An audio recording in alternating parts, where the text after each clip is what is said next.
decent week. We got some more scares this week. Hopefully we can survive one more week. Let's get it going. Stay tuned.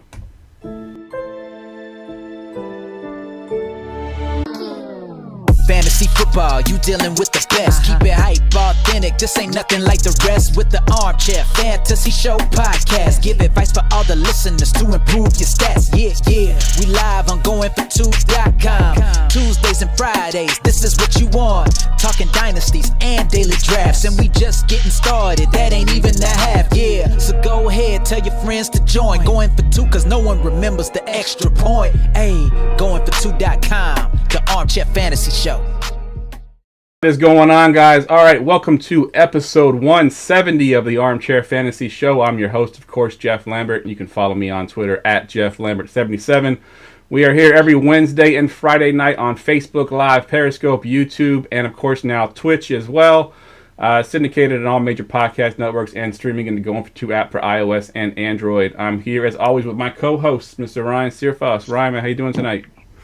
Good, man. Things have gotten back the way they should be in the football world with Baltimore winning again. And ready to talk after a hectic weekend of terribleness for fantasy.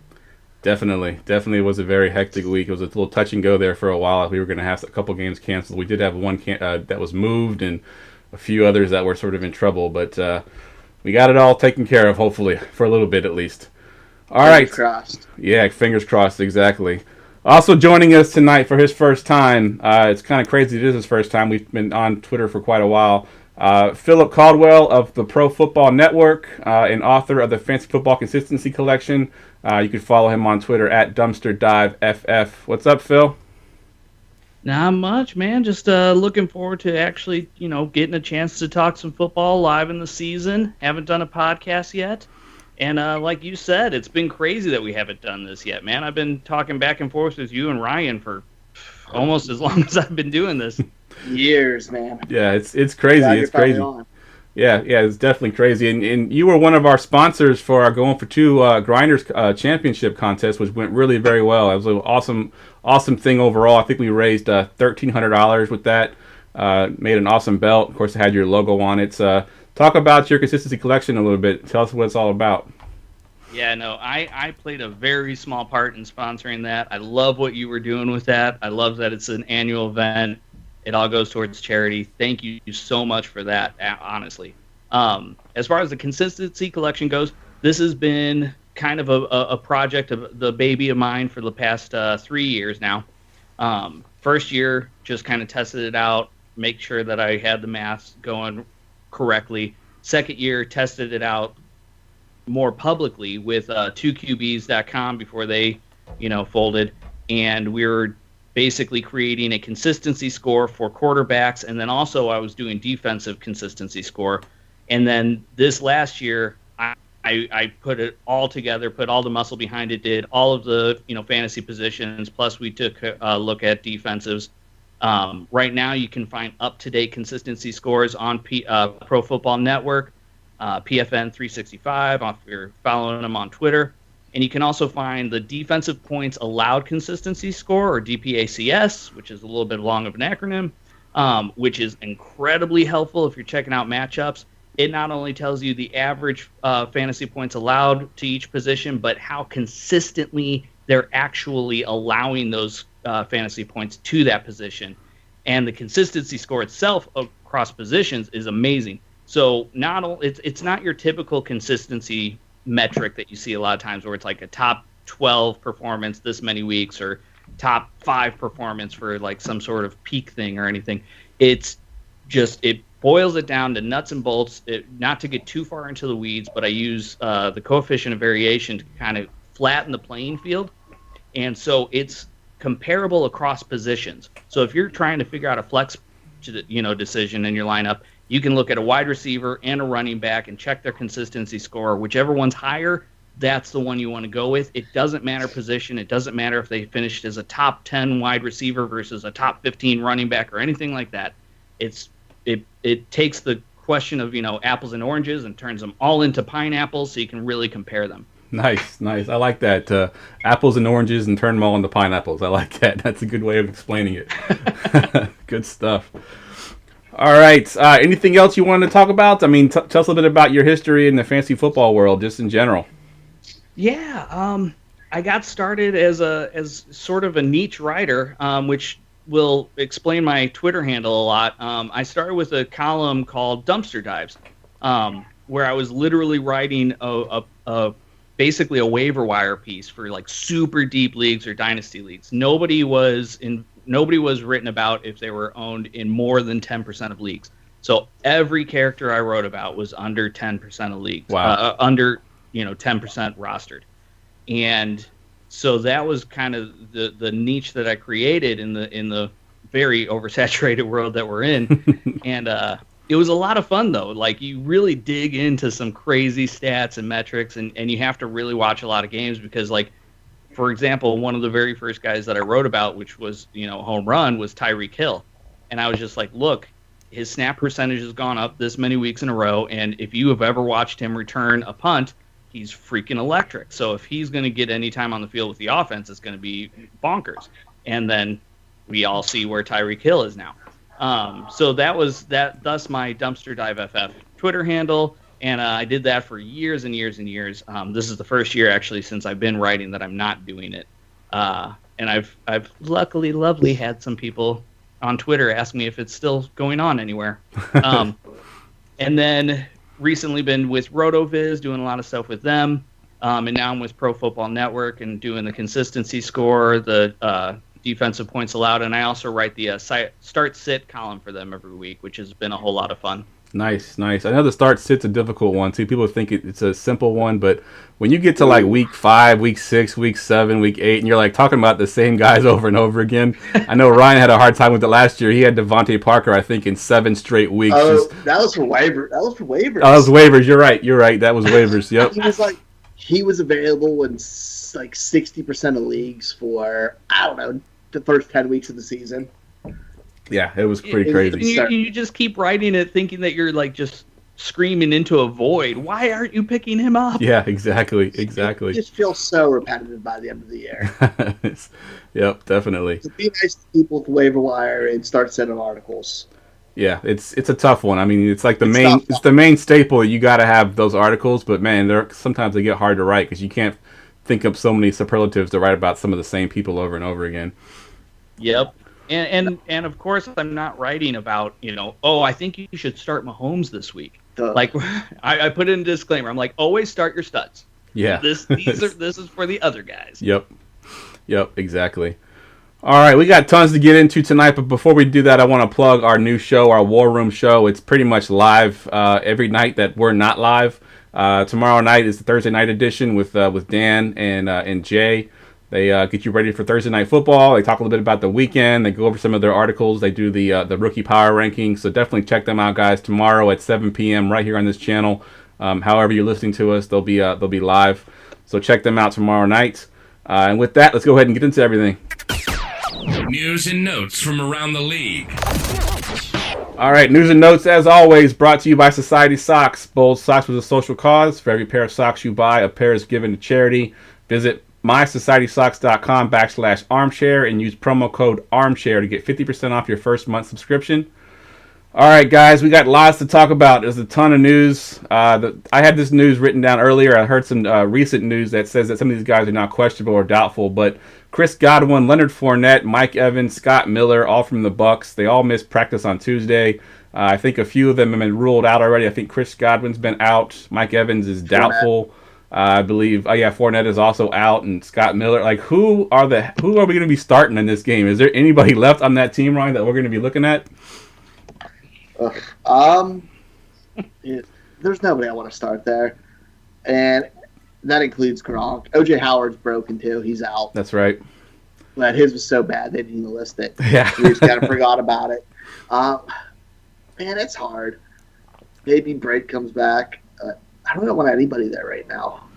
Yeah, I'm trying to think of who else they even have there. I know, they got Watson, but I think he's actually missing practice as well now, too, Justin Watson. I mean, right now, Ronald Jones is their only viable fantasy player, and it's Ronald Jones. Yeah. Even though he played really well this week, and I really enjoyed it, but I mean, I'm not feeling great about it. What about you, It Phil? does What are your make me a little thoughts? bit excited for Keyshawn Vaughn getting a little bit more play time and maybe being a little bit more of a PPR weapon. We saw a glimpse of that last week, and I that really excites me. I'm hoping for some more of that. Another guy that might be a really sneaky start if you're in a deep league is Jaden Mickens. He could kind of step into that Scotty Miller role. Nice. That's not a name I would have even known, man. So that's going back to your dumpster dive days. It's good stuff. This team would have been a gold mine if I was still writing that column. Yeah, exactly. Last week on my DFS show, I call Keyshawn Vaughn. I call him Keyshawn Gone, and of course he goes out and scores a touchdown right after that. I give him that nickname, so he did show up finally. I did kind of forget about Tyler Johnson, the rookie. The rookie there, yep. From Minnesota. Yeah, I didn't love him coming out, but a lot of people did, and he kind of fits that mold of their receiver. So he might be one to keep an eye on. Yep, good stuff. Ryan, I'm going to go back to you in this one here because this is your team, and you probably follow it a little bit closer than I do, but I got a note saying that Lamar Jackson missed practice today with the knee injury. Is it just a rest day, you think, or you think it's something legit? Yeah, I think he was just keeping healthy because he was at his press conference today. He seemed fine. He was talking about how excited he is to go against Burrow. I'm not worried about it at all. He didn't. I watched the game last week. He didn't take any awkward hits or anything like that. I think he's fine. All right. I thought so too. It's probably like a veteran rest day. He does a lot of things for that team. They'll probably just give him a day off. Yeah, man. That offense goes through him on both the ground and the air. It's a lot of snaps to take. Yep. So going from one Baltimore QB to a former Baltimore QB, Sam Darnold likely is going to be out. Joe Flacco is going to be starting. We probably aren't playing any Jets players anyway, but Phil, I'm going to ask you, does Flacco do anything at all for you? Does it move the needle for any of the guys they have over there, even with Bell possibly coming back? The one person I'm kind of looking at right now, and I want to see, maybe if I have the bench space, I'll stash him now. But I do think that this could be arrows pointing upwards for Chris Herndon. Joe Flacco used to love him some Dennis Pitta in the tight end position. And Chris Herndon is going out there and running a lot of routes. He still has like something like 15% target share out of that offense. It's just that offense has just been so bad that 15% target share doesn't equate to a whole lot of fantasy points. Right. But I mean, if you end up streaming tight ends and Joe Flacco is still targeting him 15 to 20% time, a game, then in the right matchup, he could be a guy that you could plug in and play. Yeah, I like that call. Actually, I didn't even think about him. Really Joe loves his tight ends. I mean, we went through a game and him and Heap rolled in together after he was retired. Like, that's just how he was. Yeah. Like, he loves his tight ends, man. Yep. All right, a couple more things just touch on really quickly. So they came out and announced that Fitzpatrick was going to start Week 5, so that leads me to believe that there's a possibility that Tua will be coming in pretty soon because you go out and announce that the guy that's been starting is going to start. It means there's some question there. Ryan, what are you doing with the pieces around that Fitzpatrick there? Are you going to be trying to sell those guys now before Tua comes in, being a rookie, or are you just going to hold on to him and see what happens? I'm going to hold on to him. I still don't believe that we're going to see Tua for a few more weeks. Like, I can't see him coming till after the bye. Just because, like you said, they said before, he hasn't taken a hit yet since he tore his knee up. His hip. Like, his hip. And he hasn't taken a hit, and you're coming in there kind of cold. Yeah. Why would you do that to your franchise quarterback? I know it's the Dolphins, and sometimes their decision-making is questionable, but it just doesn't make sense to me until starting later in the season when that team's kind of meshing or they have a really good matchup. I think it's a lot going to be the same. We're still going to see Fitzpatrick. Fair enough. Returning in Week 5 is Cam Akers, Phil. Does he just muddy the waters a little bit more, or do you think they give him the chance to be that starter in that backfield after a down week for the two backs last week? So, to be honest, this week in my start-sit column, I put as a sit just the entire Rams backfield. One, it's not a great matchup. Washington. Washington has not been a very friendly matchup for fantasy running backs. So, one, you kind of just want to avoid them to begin with. But Two, if you have no idea who's going to lead the team in anything. I think Malcolm Brown is leading the team in rushing attempts and targets, but Darrell Henderson is leading the team in yards and receiving yards, rushing yards and receiving yards. And then both of them each have 2 touchdowns each. So, I mean, it's a coin flip as to who's going to get the work, and it's not even a plus matchup anyway. And now you're adding in a highly touted rookie that we're all kind of expecting to eventually get the role and be the guy, if there ever is a guy. So it's just not something that I want to even poke with a 10-foot pole, especially this week. Just no. Yeah, I'm with you there. I want to see that thing kind of shake out a little bit more. I actually own Cam Akers in one of my main dynasty leagues, and I just haven't been able to start him. I'm just going to sit on him until he finally gets that backfield. Hopefully he eventually does. I'm right there with you, man. It's painful just sitting really that high invested rookie pick just sitting on your bench. Yep, it's tough. It is tough. All right, we got one last note here. We won't even discuss it. Michael Thomas on track to play. If he plays, obviously plug him into your lineup. He's a stud. He's a monster. So just that one last note there. Before we get to our game previews, I wanted to give an update on our pick'ems and see where we're at. Of course, we have a bet me and Ryan do. That's the loser of the bet. The winner gets to pick their background for their green screen, and we got to have it for our background for a month. So that'll be a very interesting thing. Last year we had it where I had to change my Twitter handle because I actually lost my Twitter avatar. Had to be something that Ryan chose. It was brutal last year. So right now I'm actually winning. I'm up 43. Ryan has 42. So pretty close. So hopefully I have a good week this week and I can get some room on Ryan. Let's go ahead and get to the game previews.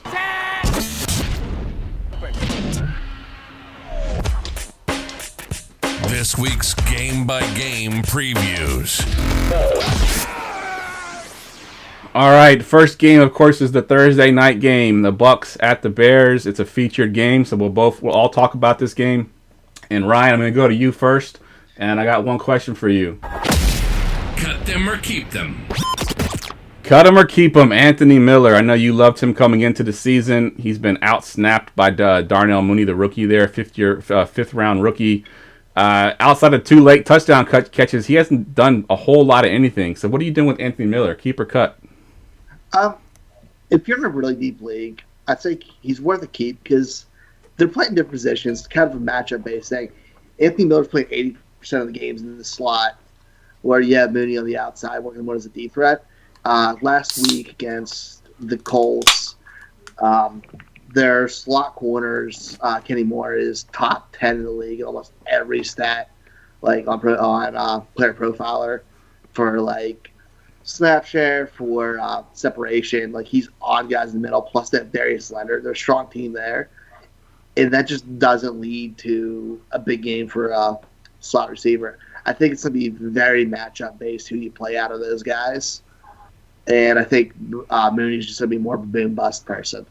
Yep. If we were still in draft season talking best ball, I'd be loving him for that. But this DFS plays for me. That's really about it. Yeah, I think I'm with you. I think we don't want to give up on Miller quite yet, especially that I think Foles is kind of looking this way a little bit more. They're passing the ball seemingly a little bit more as well. So I think Miller's still a hold for me as well.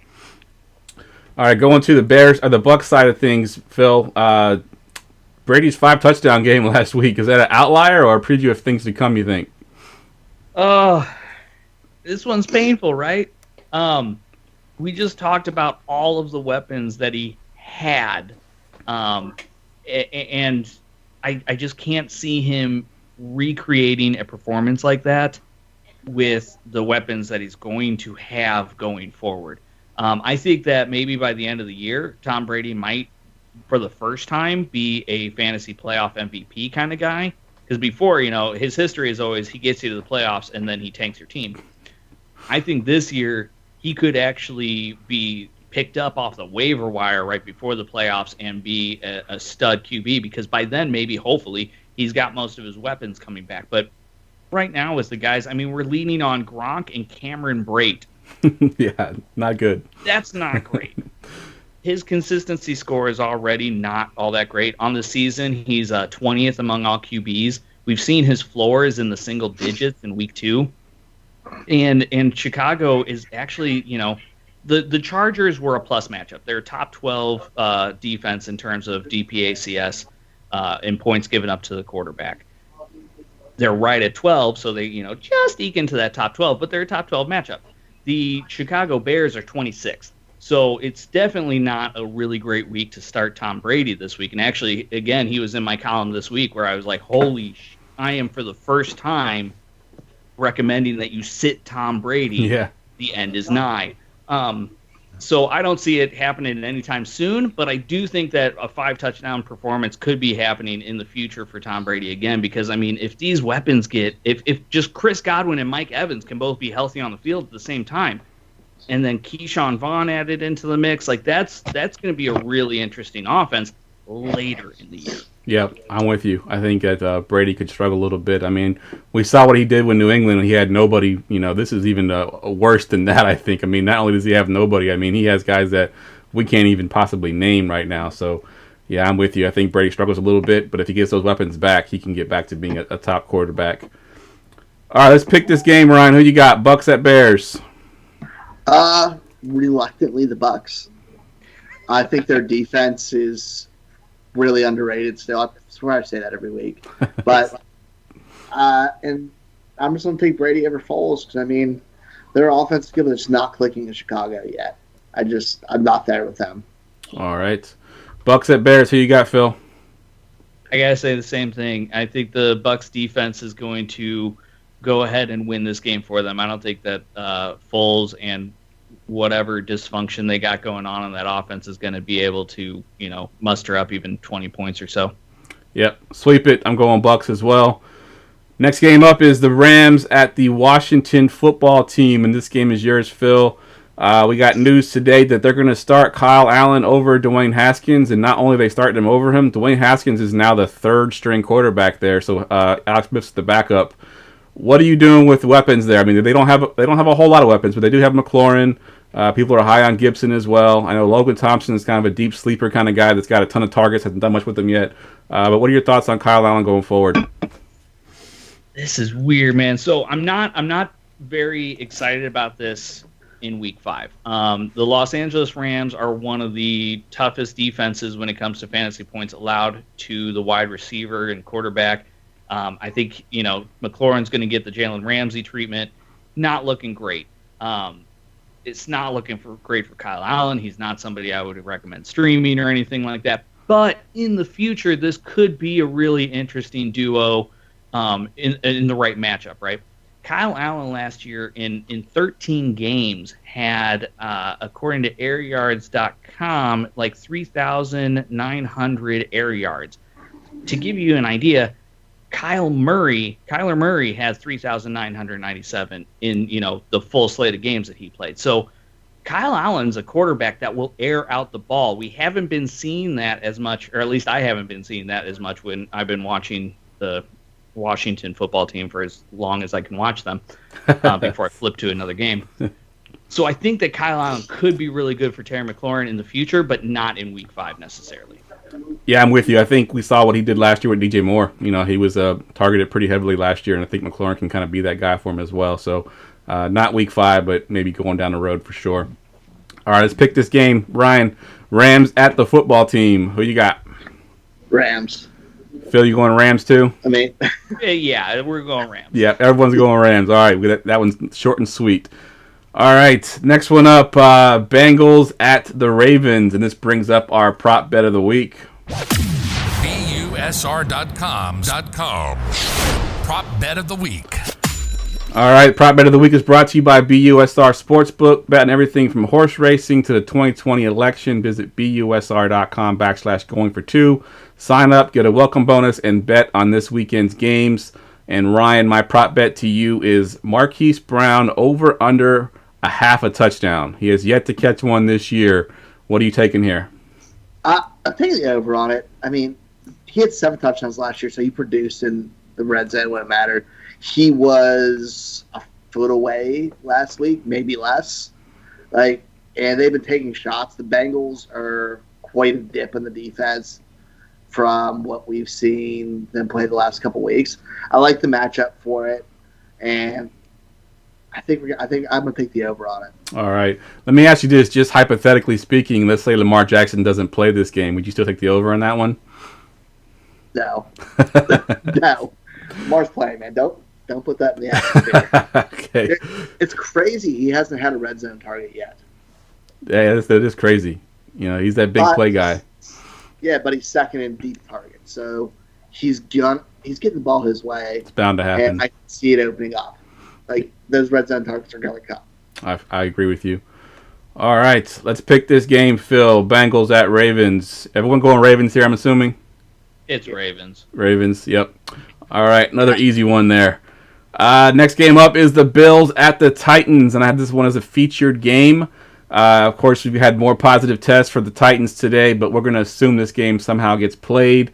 And Ryan, I'm going to go to you first. What you gonna do? Buy or sell? I put two guys on here, Ryan. I want buy or sell Singletary and Zach Moss. Of course, Singletary's had the backfield to himself a few weeks. He's been pretty good. Moss should be back, if not this week, pretty soon. Are you selling on Singletary? Are you trying to buy Moss low, or what are you doing here? Singletary's the back I want out of those two,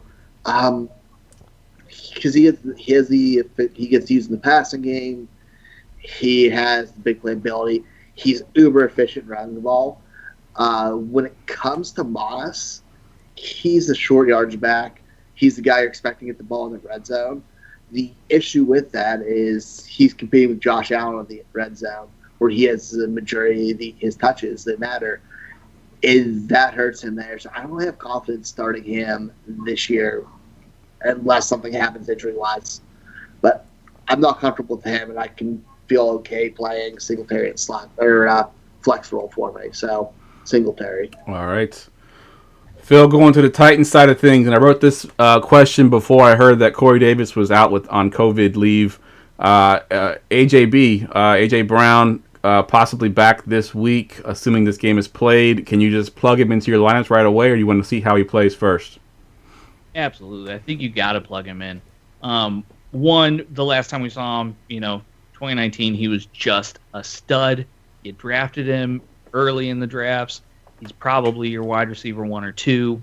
I think you got to play him. Plus, there's just so many other injuries that you have to deal with. I mean, at this point in time, we're talking about Julio being banged up. We're talking about Mike Evans and Chris Godwin. We're talking about Devontae Adams maybe coming back after the bye week. We're talking about Michael Thomas maybe coming back. I think A.J. Brown is one of those guys that he needs to be in your lineup once he's healthy and on the field. Not to mention, if this game is played, the Buffalo Bills aren't actually as scary of a defense as we all think they are when it comes to wide receivers. First off, their offense has been killer, so teams have been in negative game scripts and having to throw the ball. That makes a lot of points available to the wide receiver position. They are 9th in terms of defensive points allowed consistency score and averaging almost right around 39 points in PPR scoring formats to the wide receiver position. So I think, if this game's played, you want a piece of that whatever passing game's going on, either Buffalo side or Titan side. And with Corey Davis out, you really want A.J. Brown. Yeah, I'm with you 100% there. And like I said, Corey Davis wasn't ruled out when I wrote that down, but I do think that now that he's out, I think he gets all the targets if they do play this game for sure. But yeah, I'm the same way. I think AJB gets plugged in right away. You drafted him to be your starter. Go ahead and plug him in. And I didn't mention, you mentioned the bye week with Devontae Adams, but you're also without Kenny Galladay this week as well because they're also on a bye. So it makes that wide receiver pool even shorter than it normally is. All right, let's pick this game, Ryan. Bills at the Titans. Who you got? The Bills. Titans have had a lot of chaos lately. They haven't been on practice. We don't know who all's out for them. Everything's not looking good for them, and there could be more players out by then. Bills are hot. They're playing some of the best football in the NFL. The team really doesn't have a weakness right now, and I think they're just a better football team and a lot healthier situation. All right. What about you, Phil? Bills at Titans. Man, all 4 of these games are just going to be boring sweeps. Yeah, I'm going Bills. I mean, they're too hot right now. It's hard to bet against the Bills, period. Yeah, I agree. I'm going Bills as well for the same things that Ryan mentioned. They haven't practiced much. They're probably not going to practice much if they do end up playing this game. So, yeah, I think I'm going to go Bills as well. They just got in trouble for it. Yeah. Trying to practice. Yep. All right, next game is Eagles at Steelers. And this question is going to you, Phil. Zach Ertz, who had a pretty down game last week despite having no Dallas Goedert there. The 49ers kind of focused on him because there's nobody else really to threaten. This week to get the Steelers defense, which is one of the top defenses in the NFL. Are you worried about Zach Ertz? Can you start him this week? I'm not. Part of that might be bias because he was like my second-round pick in the Scott Fish Bowl. So I expected a lot different. But the other thing is I mean, the tight end position is just such a dearth this year. I mean, like this was a season I went into draft season thinking that, holy cow, there are so many tight ends that I want. What's going on? And even though Zach Ertz has been a complete letdown in fantasy for me, when I look at the scores, I look at my consistency score and I realize, oh crap, he's still 7th. Because all of the other tight ends are just been that bad. I mean, unless if it's Mark Andrews, who's even had some, real stinkers, Travis Kelce, obviously, Darren Waller. Like, if you don't have, like, one of the top-tier guys, then the rest of them are just kind of in this mishmash sort of murkiness, and Zach Ertz is as good as any? Yeah. I don't know if that's exactly the vote of confidence you want. I will say that the Steelers aren't a plus matchup exactly. They're 20th in terms of defense points allowed, consistency score to tight ends. So that's not great. But, I mean, who else is Wentz going to pass the ball to? Yeah. I mean, you got Miles Sanders and Zach Ertz. Yeah, that's basically That's about it. D-Jax is supposed to be back this week, or at least practiced. Yeah, but even that, I don't know. I think it's still... Still not better. It's the ghost of D-Jax, so... Trying to bring positivity. All right, let's pick this game. Ryan, Eagles at Steelers. Steelers, they're healthy. They have really good defense. They're playing in front of a whopping home crowd of 7,500 this week. The Eagles are just in shambles. All right, Phil. Yeah, we talked about the Chicago offense looking dysfunctional. The Eagles' offense is possibly the worst one that I've watched on any given Sunday. So I'm definitely going Steelers. Yep, Steelers for me. Sweep that one as well. All right, Cardinals at Jets. This is a featured game, and I just realized I didn't put 2 questions down on there for a featured game, so I'm just going to make one up. So, Ryan, I'm going to go to you first. It's time for this or that. So Kenyon Drake has struggled. Chase Edmonds has gotten some work behind him. So this or that, you got to start one this week, Ryan. Chase Edmonds or Kenyon Drake? I'm still starting Kenyon Drake. I know he's struggled, but their offense outside of Kyler running the balls and D-Hop's kind of struggled as well. I think they're still trying to get their footing a little bit. Drake looked great last year in that offense. He got paid. I'm following the money. They said he's healthy.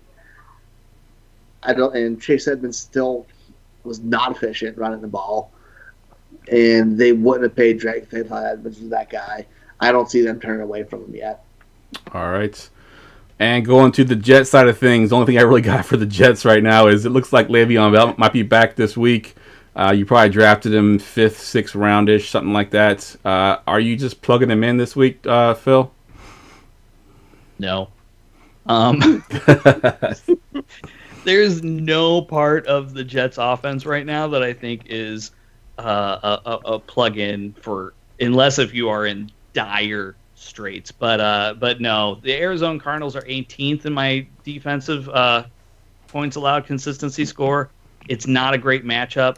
Bell's been sidelined for how long? This offense is completely defunct. Now they've got Joe Flacco probably stepping in under center. They're just no. It's I ugly. don't want any piece of that. Nope, I'm with you. It is ugly, and I actually have Le'Veon Bell in one of my leagues, and it's actually I think our 20-man writers league. Which if you're doing a 20-man league with no 2 copy, It gets very, very thin, so I may have to start him just for the fact that I don't have anybody else that's worth putting in there that's going to play. So it's you're plugging him in. Yeah, I'm definitely plugging him in that league. Yep. One of us is undefeated in that league. Yeah, it's not me.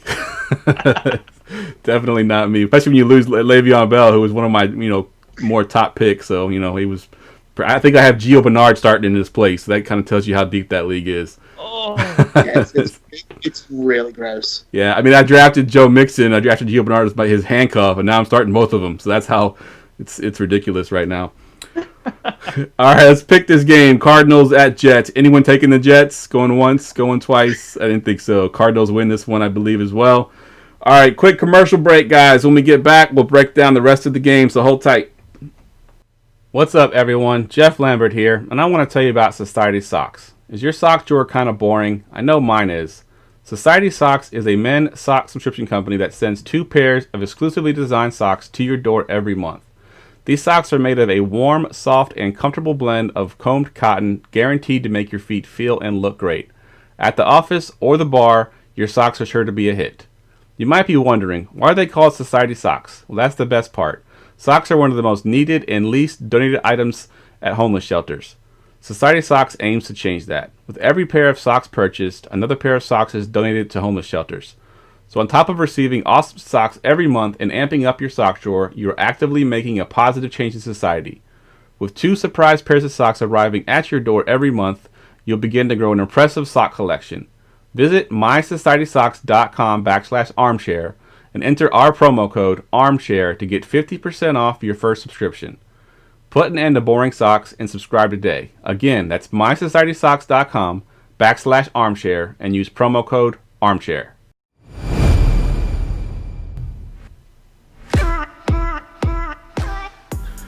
All right, guys, welcome back. I cut that a little bit short. I got to shorten that commercial up a little bit. It takes a little bit too long, so I'm going to make a shorter version. They gave me a script for that one, so I had to read the whole script, but I think I'm going to shorten it up. All right, so of course I'm here with Ryan and Phil. We're going to break down the rest of the games, and we are at the Raiders and the Chiefs. And Phil, this is your game. Breakout or fake out? So Nicole Hartman's had a couple good games in a row now. Is it time to call him a breakout, or do you think it's just fool's gold at this point? I love Nicole Hartman.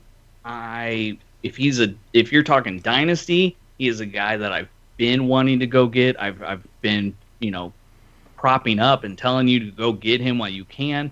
But I think it's still 2020. I think Tyreek Hill is still there. I think Travis Kelce is still there. At the best, Nicole Hartman is, the third look, if not the fourth or the fifth.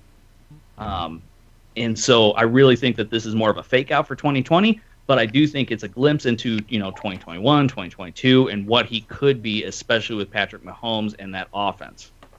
Yeah, I agree. I think it's one of those things that depends on how deep your league is, but if it is dynasty, you definitely want to get him. Probably now isn't the time to buy him because his value is pretty high after those couple of games. You want to have him a couple bad games before you go out and buy him, but I do like Nicole Hartman. I think he's sort of a Tyreek type of player where he's just that big play threat at any time he gets on the field. But as long as Sammy Watkins is still there and he's still the fourth or fifth option possibly, I think Nicole Hartman's not someone that I want to have starting right away, so I agree. All right, let's pick. The perfect time to have gone and bought him would have been after week 2 when he had 2 weeks in like the 1 and 2 fantasy point range. Yep. Now you got to sit and kind of bide your time. Yep, agreed. All right, let's pick this game. I think we're probably going to sweep this one as well. Anybody going with the Raiders in this one? Nope. This is going to be an easy week for you. Yeah. Yep. All right. Going to the next game, Jags at Texans. It's a featured game. Phil, I'm going to go right back to you. Bill O'Brien was finally fired. Does that do anything at all for the options here for fantasy? Does it change anything for this week? Oh, I also have a lot of David Johnson, so I'm not exactly happy with the Texans on a lot of things. But I did do my homework here. I went back. I checked out some of the history of Romeo Crennel's teams and how they turned out for fantasy. And if we're talking way back when, I'm talking Kellen Winslow, 2006, 2007. You got a top 10 tight end. Other than that, it's not great. The no wide receiver ones kind of finished, on average right around the 25, 24 rank. So they were, they were usable fantasy assets, but they weren't really your number one guy. Running backs, they all kind of wavered in between, 15 and 35 too, and that was for like the running back one. So that's not really great. So really, the one thing that I'm kind of wondering about is like, does this give any sort of added bonus to a random dart throw, deep dive kind of guy like Jordan Atkins? That's, I guarantee you, available on 95% of your waiver wires. So it might be something if you got the room to go ahead and stash, or if you're trying to fill in a bye week, that might be a guy to look at. I like it. Going back deep with that research, man, I love it. Much better than Ryan, who barely does any research at all when he comes on the show. Ouch. All right, Ryan, going to you on this one. Breakout or fake out? Breakout or fake out? The rookie Laviska Shenault, assuming that he plays. He had a hamstring injury, I think, this past week, but they think he might be ready to go. Are you buying him right now as a breakout? I am. I think we get temperate because he's still their number 2 receiver. We saw DJ Shark came back, and he's number 1 there. But with his big playability, he had 86 yards off 6 targets, and he's gone 4 targets, 6 for 2 weeks in a row. So you see a steady uptick. His usage is up. He's a talented guy, and I follow talent there, and their team has to pass. So I like the idea of having Shenault as a flex play. I'm not someone I'm completely counting on, but he gives you that upside play in any given week. I agree, and I think he gets that rushing upside too. I mean, he gets some carries in the backfield. That's something that you can also look at as a good floor with that. They just want to get the ball in his hands somehow, some way. So they keep doing that, then I do think he can continue to be a good fantasy asset, especially in deeper leagues, and I love him in Dynasty. All right, let's pick this game. Jags at Texans. Phil, I'll go to you first. Who you got? Man, I really wanted to say Texans get their first win, but I'm going with the Jags. I'm sticking with Gardner Minshew. I think that offense is just going to be too much, and that the Houston defense looks terrible, messy. Yeah. Yes. Yeah. Ryan, who you got? Jags at Texans. I'm tired of the sweeps. I still believe in Deshaun Watson, man. He's still one of the best quarterbacks in the game. He has weapons. I think the toxicity of Bill O'Brien being gone helps the team and kind of gets them together. So I'm taking Texans for all the reasons it's in a terrible sports movie. Yeah, so you're not going to gain any ground on this one because I'm also going Texans as well. I think Deshaun Watson is going to be the best player on the field, and I do think that gives them a little bit of an advantage. They're going to be a little hyped up because their coach just got fired, and for some reason that always seems to hype players up. I do think the Texans get this one. And the fact that they're at home, I know it doesn't matter as much this year with barely any fans in the stands, but I do think it does help them a little bit. All right, Panthers at Falcons. And Ryan, I'm going to go to you on this one. And I know I mentioned this in the offseason that Julio Jones was coming into, I believe it's his age 32 season. And I named a bunch of receivers that kind of came into that same year, and they just kind of struggled. I think Roddy White was one of them.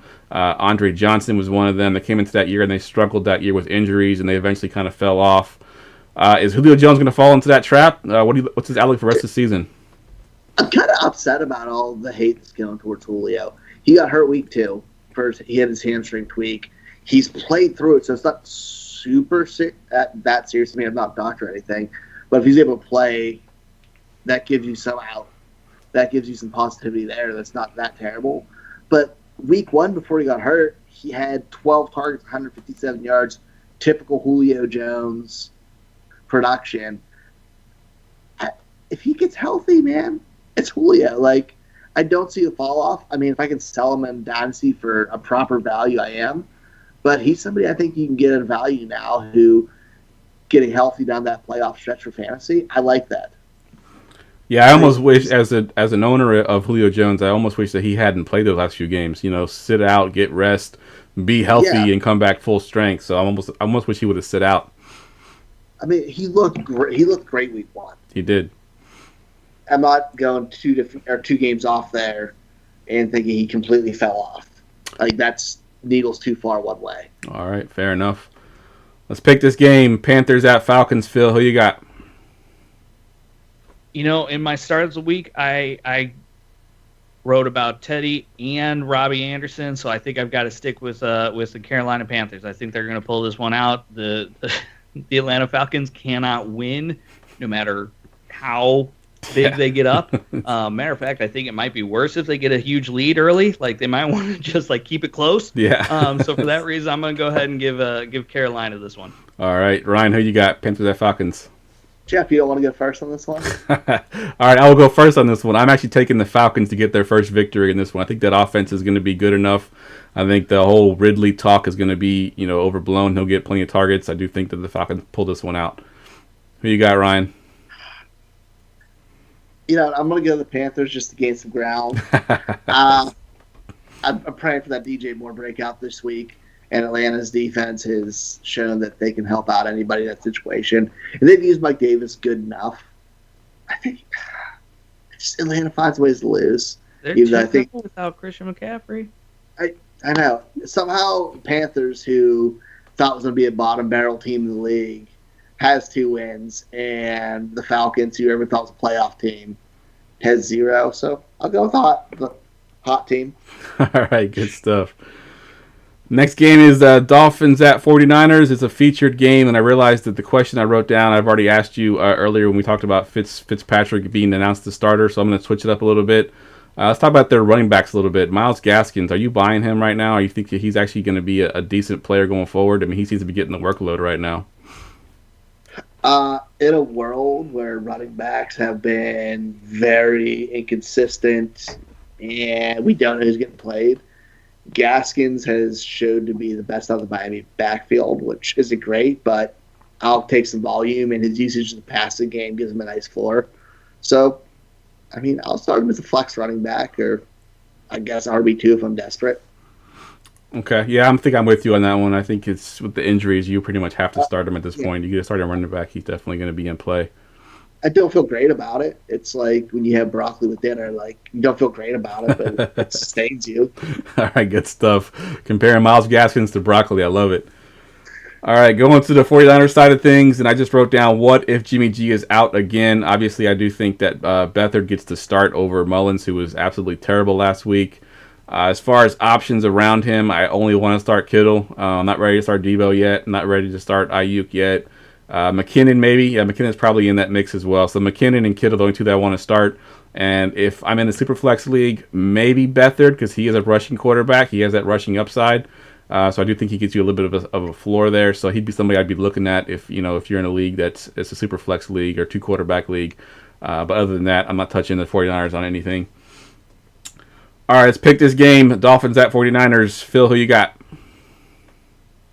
Can I caveat and say if Mostert's in, then I'm going 49ers. If not, I'm Dolphins. Sure, you could do that. All right. Ryan. Yeah. 49ers, they're just a better team, even though they're beat up. But I think Dolphins are coming up, just not yet. Yeah, of course I'm going Niners as well.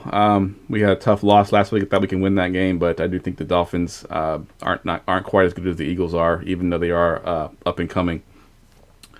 All right, we're getting close to that 1 hour mark there, so we have to fly through these last couple of games here. So Giants at Cowboys. Phil, I'm going to go to you on this one. Got to find my drop here. I can't find it. There it is. Cut them or keep them. Sorry about that. Cut or keep Michael Gallup. I mean, he had that one big week, but other than that, it's been CeeDee Lamb and Amari Cooper. Yeah. See, Gallup is a guy I've got to cut or keep. I just used both words instead. He's a guy I think I got to keep, mainly because that offense is on pace to break records. I mean, the defense is atrocious. That is just, I can't figure out anything that's going on in that defense. They're allowing so many yards in every which way, shape, and form that the offense has to keep up. Dak Prescott's on some sort of tear where I think he's like on record or like on pace to throw 6,000 plus passing yards. So yeah, I want a piece of that passing offense. And if that means I need to stash Gallup for a while, then that's fine. I'm going to stash Gallup for a while because if anything happens to either Cooper or CD or Dalton Schultz, I don't care who, he's getting plugged into my flex spot without any questions asked.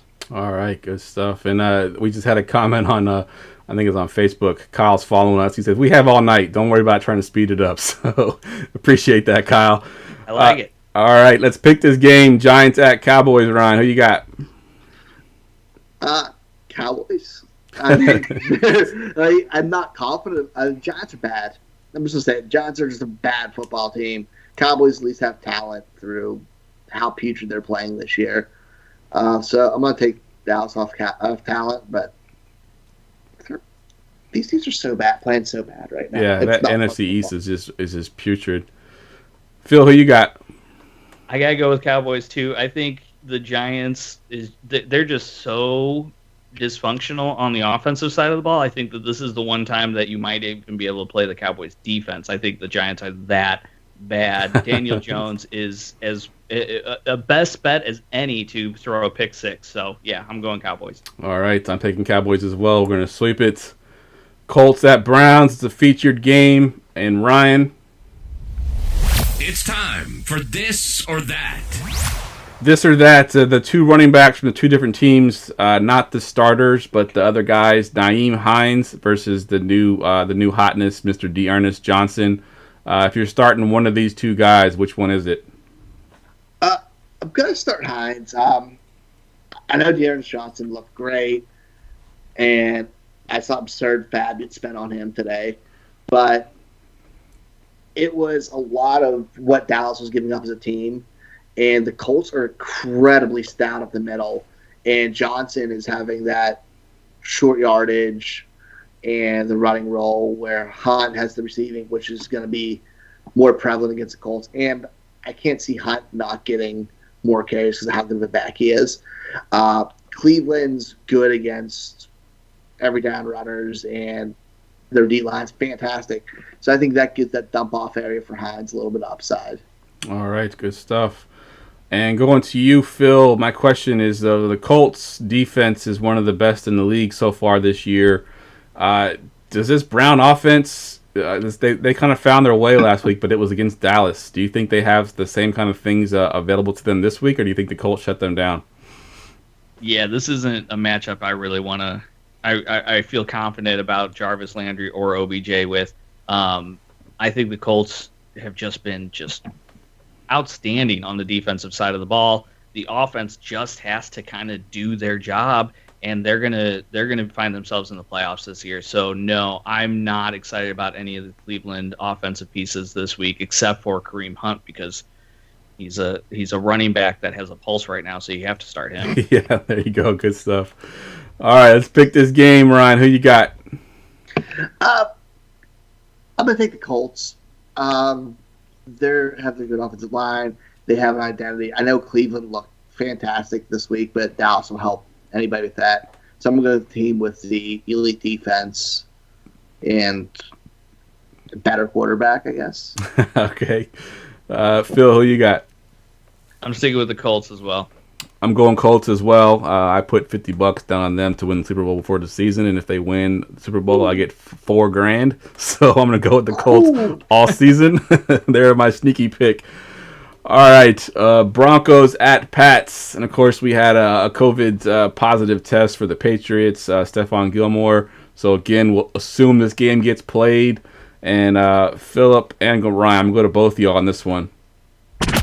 Breakout or fake out? Ryan, I'll go to you first. What are your thoughts on Tim Patrick, breakout or fake out? I think Tim Patrick is a matchup play for DFS.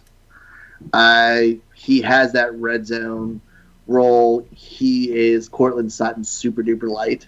Like, he plays his role just not as great. But you have Fant, who's a little bit beat up right now, and obviously Sutton's out for the year, so someone has to get targets, and he's their only big red zone threat. So until Fant's back or fully healthy, I feel okay with him. Like I said, if I'm starting him in redraft in like a normal 12-team league, I'm not happy. But those deeper leagues, he's worth a play.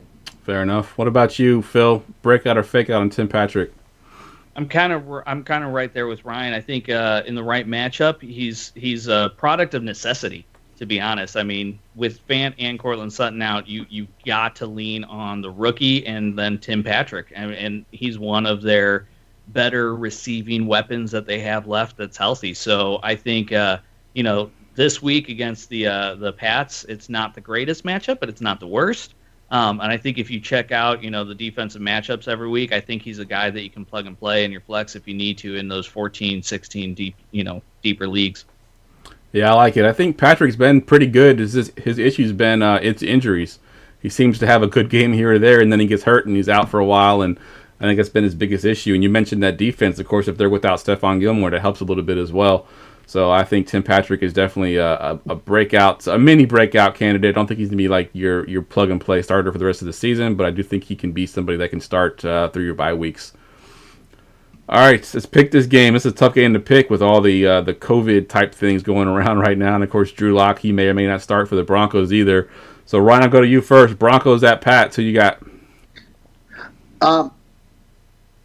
If Drew Lock ends up starting, I think the Broncos, but I'm going to get the Pats for now. I know their defense takes a huge hit without Gilmore, and then again, Belichick knows how to scheme and make up for things and still find ways to win. They hung with the Chiefs on this beaten-up team last week. So I think just a better coach team, and I'm going to go with that because controversy doesn't affect the Patriots. All right. Broncos at Pats. Who you got, Phil? Yeah, I mean, as much as I hate to say it, I got to go with the Pats. I mean, without Cam Newton, they played toe-for-toe with Patrick Mahomes and the Chiefs, so I think that they're going to handle a hobbled Broncos no problem. Yep, I agree. Sweep it. I'm taking the Pats as well. 2 games left. We're going to the Vikings at the Seahawks for the Sunday Night Football. And, Ryan, this is your game. Stash or trash. So this one kind of hurt me to write down because I was in love with this guy all off season. He has done absolutely dog shit since he started the season. This is more for dynasty purposes, Ryan. Stash or trash, Mr. Irv Smith Jr.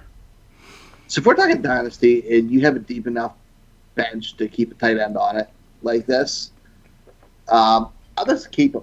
The reason he is a stash is, one, their offense is not passing the ball and it's not great. It's a team that you could see major changes coming next season. Tight ends historically take longer to break out. We don't see them be like Mark Andrews year 1, year 2, where they're superstars right away. It takes time. So you have to have patience with tight ends, especially ones in a bad passing offense. You still got Kyle Rudolph there, who's a staple for some reason in the offense because they can't move on. But he's still only 2 targets behind him on the season. So it's just patience. It might be another year or so if we see a QB change, OC change, where he could break out if it fits. But right now, no. But he's worth definitely a stash. All right, good stuff. I like that.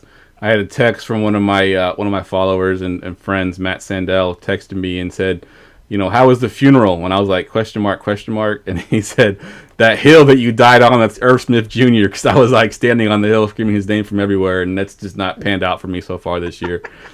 So I like that guy. You should have jumped on with John Abe before he got hurt. There you go. All right, the Vikings at Seahawks. Phil, who you got? Oh, it's Seahawks all the way. I mean, I know that their defense is putrid, but Russell Wilson is just going to have fun picking apart that Minnesota defense, which is also almost just as bad. So I'm going to go with Russell Wilson and the Seahawks offense. All right, Ryan, who you going with? Seahawks. It's Russ who's playing lights-out football, and the Vikings are just a terrible defense. He's going to have a lot of fun. Right. And their offense isn't that great either. It's not. All right, I'm going with you as well. I think Seahawks sweep it. I think the Seahawks are just they're a good run defense, and I think Dalvin Cook is all the Vikings really have. So I think that they can. Justin Jefferson. What's up? I mean, yes, okay, fair enough. They have Justin Jefferson. They still have Thielen, but I think that if they can shut down Dalvin Cook, that offense is not going to go anywhere.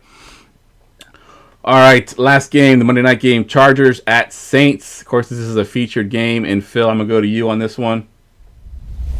It's time for this or that. This or that. Joshua Kelly, who's had some ups and downs, and then Justin Jackson, who's filled it nicely before for Austin Eckler and likely will get the passing down role. If you're playing one of these guys this week, which one is it? Man, this is a dirty question. I think if I'm going with one of these two guys, I'm going with the guy that we've been seeing on the field while Eckler was still healthy, and so I'm going to go with Joshua Kelly. I think that there was a reason why he got that number 2 role, and Justin Jackson was pining on the bench, and so that's going to be, I think, the first man up. So that's going to be the guy I would invest a starting position with in my lineup. All right, good stuff. Ryan, going to you on the next one. Breakout or fake out? Breakout or fake out on the receiver that I've been holding on in my Dynasty League forever, hoping that he would eventually break out, Mr. Traquan Smith, who had 2 touchdowns last week. It pains me to say, I think it's a fake out. We're looking at, even right now, with him beat up, he's still the third option. Yes, he had a great fantasy week, but his 2 touchdowns came off 4 targets. That's not sustainable. He's behind the pecking order between Kamara, Sanders, and we're going to get Michael Thomas back sooner rather than later. It's just not there, and they're not that high-powered of a passing offense where he's got to get involved. You may have a couple big games where if you have one of your best ball team, you're happy, but I'm not buying him anywhere. Let someone else blow the fab. Agreed. Even though I own him, I agree with you. I think he's a best ball play only. He's not going to be consistent enough to put into your lineup each week. If you put him in, you're desperate and hoping for a big game, but not something that I want to. Yeah, that's pretty much all you got there. All right, pick this game. Chargers at Saints. Phil, who you got? Oh, I think I gotta stick with Sean Payton. I want the Justin Herbert story, and again, I might be biased because he might be on starting in my Scott Fishbowl lineup. But I really think that there's just no way that Lynn can outsmart Sean Payton. I'm gonna go with the Saints. All right, Ryan, who you got? I'm very similar. I really wanted to say the Chargers because I'm excited what Justin Herbert's doing, but Saints are good, right? Even without Michael Thomas, the way they're using Kamara, he has that offense rolling. They have a good defense.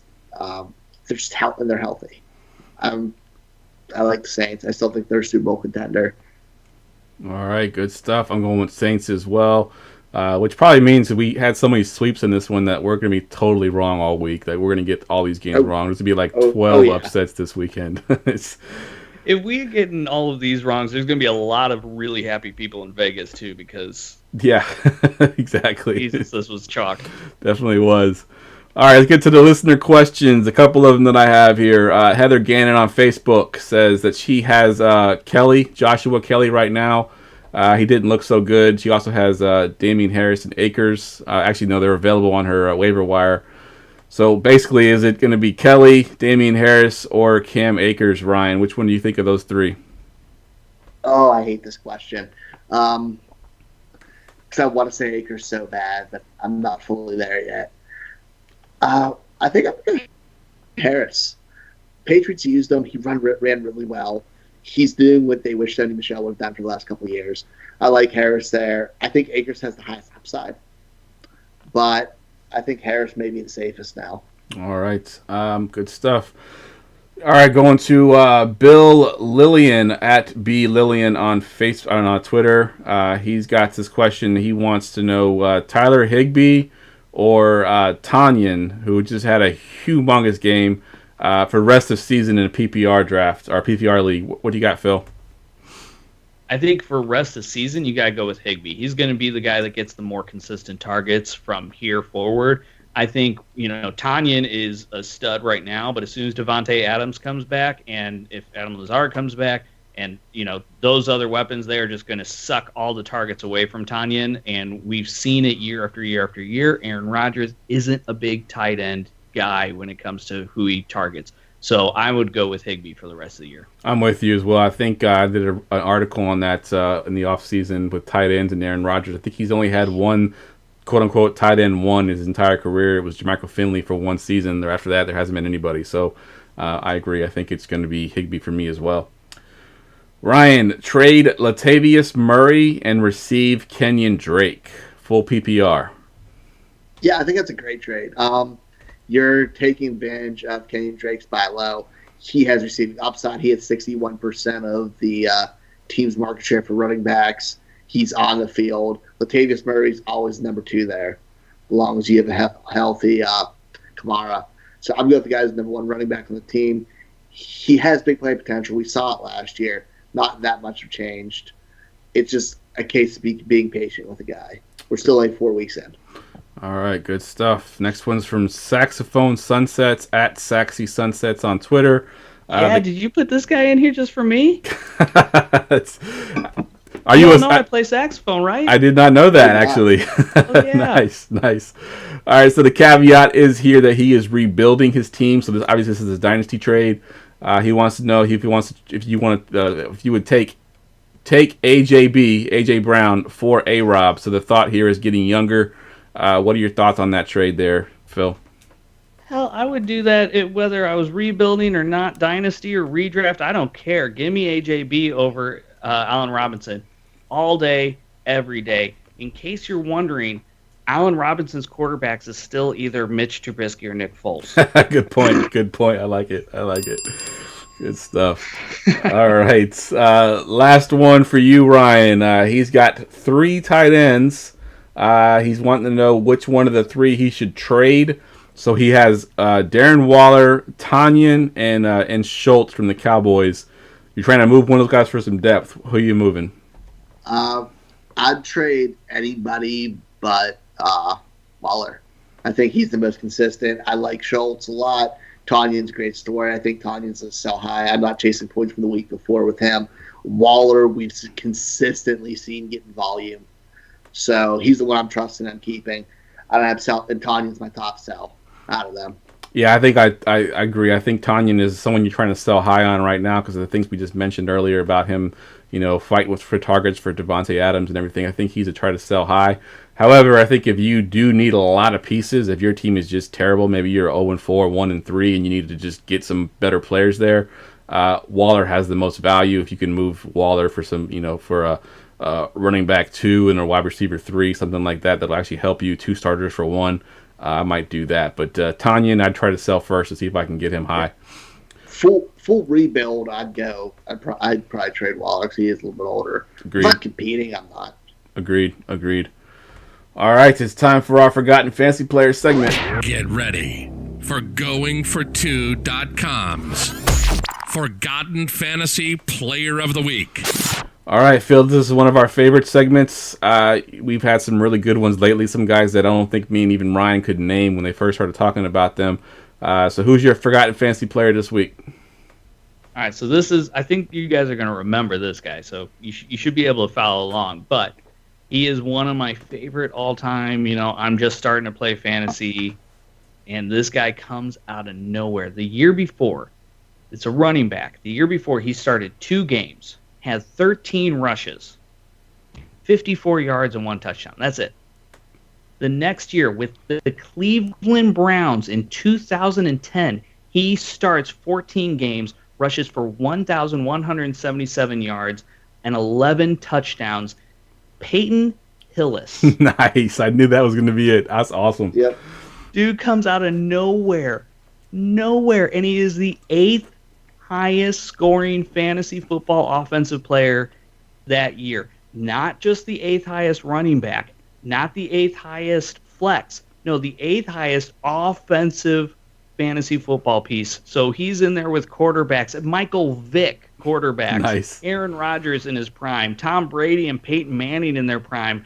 Then you get Peyton Hillis, the running back for the Cleveland Browns. It was just mind-boggling. You pick him up off the waiver wires. It's like the first year I'm playing fantasy, and I feel like a freaking genius. Yeah, I think he had the Madden cover the next year as well, didn't he? Yeah. And then he completely fell off the earth in like 9 games and 500 yards. That was it. So. Yep, crazy. He was like a one-hit wonder, and boy, he was living high there for a little while. I love it. Peyton Hillis is the ultimate Forgotten Fantasy player. All right, let's go around the room. Give us your Twitter handle. Just plugging thing you wanted to plug. Phil, we'll go to you first. All right, man. So, again, follow me at DumpsterDiveFF. If you want to follow all the things that I'm writing and all of the things that the metrics that I keep and everything, follow Pro Football Network, PFN 365. bookmark our site. I'm telling you, the consistency score is one of the best flex decision, metrics that you can be looking at. The defensive points allowed consistency score is one of the absolute best, matchup metrics that you can be working with. I love it. They're both available at Pro Football Network. They're no paywall or anything like that. So anybody can go and check that stuff out. It's all free. My start and sit column comes out every Tuesday, Wednesday, kind of depending on how early or how late I usually write it and how early the editors can get to it. So, again, all my stuff is there. It's all free. I'm going to promote the heck out of it on Twitter. So, please give me a follow, guys. And again, thank you so much for the charity work that you did with that Gridiron Grinders. That was awesome. I am so glad to have been a part of that. Thank you, Jeff. And thanks for having me on the show, man. All right, man. Glad to have you on the show. We definitely want to get you back on, man. Ryan, what you got? Follow me at Ryan Foss at Foss534. Find me here every Wednesday night. Find me at Dynasty Draft Room. Dynasty episodes on Tuesdays. Right for both sites. I'll be having MVP Watch come out next week for Going for Two. Kind of see where we're sitting with that. Not a lot's changed, but we're getting some changes, so it's exciting. It's a good season so far. So, but yeah, tune in every Wednesday night. Good stuff. All right, as always, guys, you follow me on Twitter at Jeff Lambert77. I'm here every Wednesday and Friday night. Friday night's our DFS show. Make sure you check out the War Room show, kicking off tomorrow night, 7 p.m. with Dan and Jay. It's an awesome show. Don't miss it. With that, for Phil, for Ryan, I'm Jeff. We'll see you next week.